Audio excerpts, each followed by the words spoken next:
Right. I'm Daniel Thaxton. I'll be presenting on global trends in fertility and life expectancy. Right. The introduction to this is the global population is expected to reach almost 11 billion by 2100.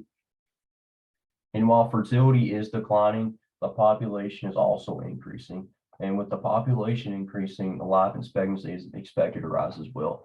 So you got people living longer while the population is increasing, which will cause problems of overpopulation. And with this overpopulation, this will cause the use of natural materials to even skyrocket. And this will also cause cities problems with overpopulation and providing basic needs such as food, water, electricity, transportation, housing. How are you going to house these people? And some cities are already facing this problem. And a few examples of this is 11% of women and 9% of men have been reported to be infertile, and sperm counts are down 60% among Western men. In Mumbai, India, an example of overpopulation is projected to have over 42 million people by 2050. And we have used 1/3 of the natural resources in the world. I know this can be debated. Have we found all the natural resources in the world? But as of right now, it's being reported that we've used 1/3 of the natural resources. And life expectancy is also projected to be over 82 years old by 2100. No, my opinions and beliefs, I think one of the main reasons why infertile rates are on the rise is because of the food supply. And I have vegetable oil in parentheses because, it's been proven that vegetable oil messes with men's testosterone. It lowers testosterone, which you're having a problem right now. Testosterone levels are as low as they've been. And that also decreases men's fertility rate. So I think you have to cut out vegetable oil in our food supply. And I think that will make a big difference. And cities have to redevelop their strategy, like dealing with overpopulation. Like how are we going to house these people? How are we going to feed these people? How are we going to transport these people? And, I think this would be a great time to start having a strategy in place because what's coming. Population is supposed to be 11 billion. So what's coming. So I think it's best to prepare right now.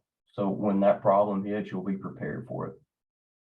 And we have to use alternative sources of energy. I want to keep the air clean. I don't want to pollute it. But I also think we have to use nuclear energy, which is a net zero carbon emission. It's very powerful.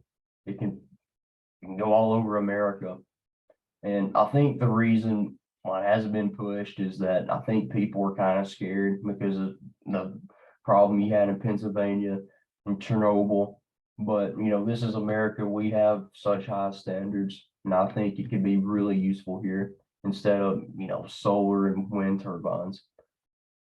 We have to stop forcing things. I know people there's a big push among electric vehicles right now and being pushed and kind of forcing.